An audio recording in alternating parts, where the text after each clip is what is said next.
पैसे दीजिए। बहुत जुबान चल रही है। यह अकेले एक इंस्पेक्टर की बात नहीं थी, पूरा थाना सड़ा हुआ था।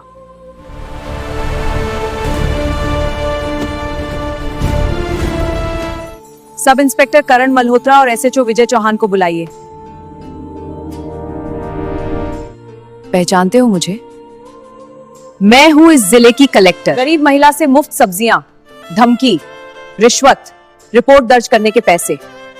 जिले का नाम था शिवपुर। ये शहर छोटा था, लेकिन यहाँ की समस्याएं बड़ी थीं। बेरोजगारी, भ्रष्टाचार और गरीबों का शोषण। इस जिले में नई नई कलेक्टर बनकर आई थीं आईएएस अनन्या त्रिपाठी। कम उम्र, तेज दिमाग और सबसे बड़ी बात, अन्याय के खिलाफ जीरो टॉलरेंस। अनन्या का एक नियम था, सच्चाई जाननी है तो बिना पहचान के जाओ। पहला दिन, एक अनजाना दौरा। सुबह के 7:30 बजे शिवपुर की सब्जी मंडी में हलचल शुरू हो चुकी थी। अनन्या ने साधारण सूती साड़ी पहनी, बालों में चोटी बनाई और बिना किसी सरकारी गाड़ी के रिक्शा लेकर मंडी पहुंच गई। वो एक ठेले के पास रुकी। ठेले पर करीब 28-30 साल की एक महिला बैठी थी। नाम था रेखा। चेहरे पर थकान साफ झलक रही थी, लेकिन आंखों में मेहनत की चमक थी। अनन्या ने मुस्कुराकर पूछा, बहन, टमाटर कितने के हैं? रेखा जवाब देती, उससे पहले ही एक लगभग 8 साल का लड़का भागता हुआ आया। माँ जल्दी चलो ना, स्कूल का टाइम हो गया, टीचर डांटेंगे। रेखा ने प्यार से सिर सहलाया। बस बेटा, 2 मिनट रुक जा। बच्चा जिद करने लगा। अनन्या का दिल पिघल गया। उन्होंने कहा, आप बच्चे को छोड़ आइए, मैं देख लेती हूँ। रेखा हिचकिचाई। बहन, अगर कोई पैसे ले गया तो? अनन्या बोली, मैं संभाल लूंगी। रेखा बेटे को लेकर चली गई। सच का पहला दृश्य। 5 मिनट भी नहीं बीते थे कि एक बाइक आकर रुकी। उस पर बैठा था सब इंस्पेक्टर करण मल्होत्रा। वो ठेले के सामने रुका और तिरछी नजर से बोला, अरे तू नहीं लग रही है, वो वाली कहाँ है? अनन्या शांत रही। बहन स्कूल गई है। करण ने हंसकर कहा, अच्छा चल, आधा किलो टमाटर, 1 किलो आलू दे दे। अनन्या ने सब्जियां तौली। करण बिना पैसे दिए बाइक स्टार्ट करने लगा। अनन्या ने आवाज लगाई, पैसे? करण हंसा, यहाँ पुलिस पैसे नहीं देती, समझी? और वो चला गया। कुछ देर बाद रेखा लौटी। अनन्या ने पूछा, वो पैसे क्यों नहीं देता?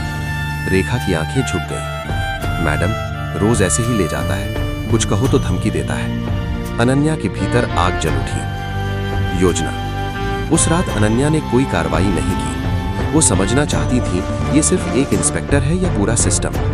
अगले दिन फिर वही साड़ी पहनकर वो मंडी पहुंची। इस बार करण अकेला नहीं था, साथ में था थाना प्रभारी एसएचओ विजय चौहान। दोनों आए, सब्जियां ली, फिर वही हरकत। अनन्या ने सख्ती से कहा, पैसे दीजिए। करण चिढ़ गया, बहुत जुबान चल रही है। विजय चौहान हंसकर बोला, छोड़ यार, गांव की औरत है। लेकिन करण ने गुस्से में ठेला हिला दिया। कुछ सब्जियां नीचे गिर गईं। अनन्या ने खुद को संभाला, कुछ नहीं बोली। दोपहर में अनन्या साधारण कपड़ों में थाने पहुंची। डेस्क पर बैठा कांस्टेबल बोला, क्या काम है? शिकायत दर्ज करनी है। किसके खिलाफ? सब इंस्पेक्टर करण मल्होत्रा। कमरे में सन्नाटा। थोड़ी देर बाद विजय बाहर आया। रिपोर्ट? पहले समझ लो, यहां ऐसे नहीं होता। धीरे से बोला, 20,000 लगेंगे। अनन्या ने पूछा, किस बात के? वो मुस्कुराया, प्रोसेसिंग फीस। अनन्या ने 20 रुपए निकाल कर रखे। इतने में लिखिए। विजय गुस्से में आ गया, मजाक समझ रखा है? अनन्या ने चुपचाप वहां से निकलना बेहतर समझा।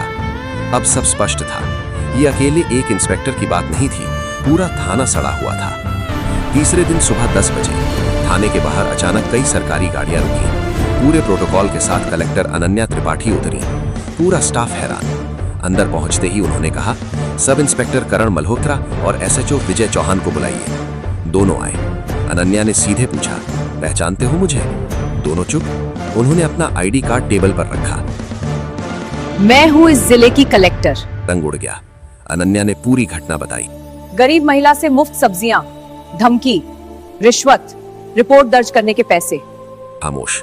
करण बोला, मैडम गलती हो गई। विजय बोला, हमें नहीं पता था।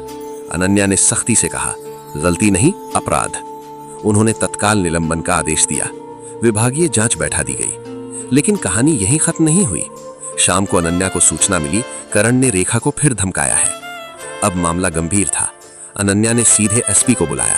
सीसीटीवी फुटेज मंगवाया गया। मंडी के कैमरे में साफ दिख रहा था करण सब्जियां ले रहा है, पैसे नहीं दे रहा। प्रमाण पक्का था। अदालत का रास्ता। अनन्या ने मामला विभागीय जांच से आगे बढ़ाया।